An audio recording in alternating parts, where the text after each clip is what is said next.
Hi all. I have been informed by many sources and also observed online, not least because of my discussions with a variety of Muslim thinkers, supporters, and critics, that I have developed an audience in the Muslim world. I would first like to say that I could not be more pleased or honored that such is the case. It has been so heartening to see that my biblical lectures, for example, attracted a large Muslim audience, and that the comments from the Muslim watchers and listeners to my YouTube channel and podcast have been so extraordinarily positive.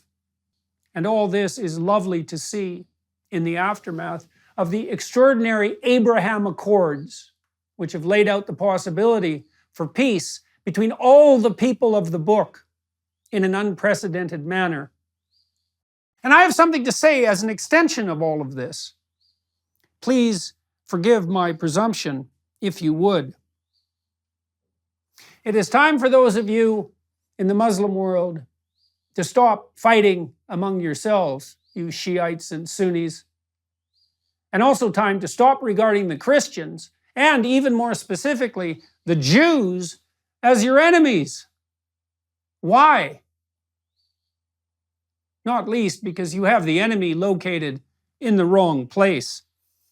First, the best place to find Satan, let's say, is within. If you think the true enemy is in someone else's heart, then you haven't thought nearly long enough about the darkness within, and you have therefore fallen prey to the most subtle temptation of the ancient demonic spirit.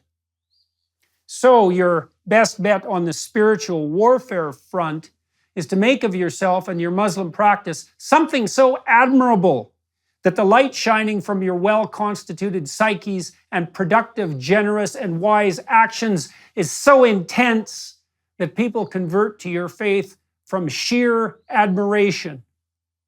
There's a goal. Second, far more unites you with the other people of the book, as your own prophet himself, peace be unto him, forthrightly said, than what divides you. You all believe, for example, in a book.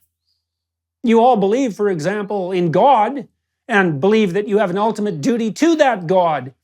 You are all followers of a prophetic tradition, and that is a tradition that unites the wisdom of the past with the vision and voice of those willing to see and speak truly and lovingly in the present. And you are all threatened, in a very real sense, by the system of vengeful Luciferian ideas that currently confronts all that is transcendent, traditional, and valuable on the sexual front, on the familial front, on the conceptual front, on the psychological and sociological front, and, in the final analysis, on the theological front. So, how about we all quit squabbling over trinkets and details and face the real problem? And I should also point out that it is not the individual carriers of the woke, politically correct, degenerate, neo-Marxist ideas that should be regarded as the enemy either. First, we must take the idea that the satanic impulse within is the prime enemy with all due seriousness. Second, we must understand that even those quite possessed by the spirit of Cain that attracts and drives confused and lost people to the Luciferian ideologies of the materialist utopians are, in the ideal, fully redeemable and only partially consumed. Even the committed student ideologues who have, for example, attacked me and others like me rather viciously are generally, say, 90%, or perhaps 80%, reasonable and potentially civilized people who could still see the light. Muslims, reach across the sectarian divide. Shiites, find a Sunni pen pal. Communicate with someone on the other side. Sunnis, do the same. And then, maybe, reach out, tentatively, to a Christian or even, heaven forbid, a Jew, because perhaps it is time for those who purport to be followers of God to act like it, and to be convincing in those actions, even to those whose premature cynicism and skepticism have driven them into the towers of Babel, constructed by the avatars of the resentful intellect. Is there someone in the Muslim world willing to build an electronic system to bring people from the Sunni and Shiite community together?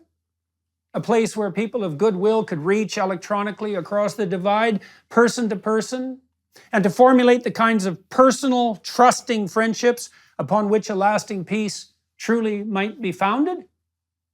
A place where Jews and Christians, willing and eager to open communication with their Muslim brothers, might do just that? There's a task for someone looking for a purpose, and it's an open invitation to do just that. If you build it, they will come. If you build it, get in touch with me. You'll figure out how to do it, and I'll publicize it. Thank you, all my Muslim listeners, watchers, and readers, for your kind attention and patience. I wish you well as you strive to become the light in the world that your faith truly demands. Let's see if we can unite as people of the book and negotiate our way toward the paradise that we might truly and jointly attain.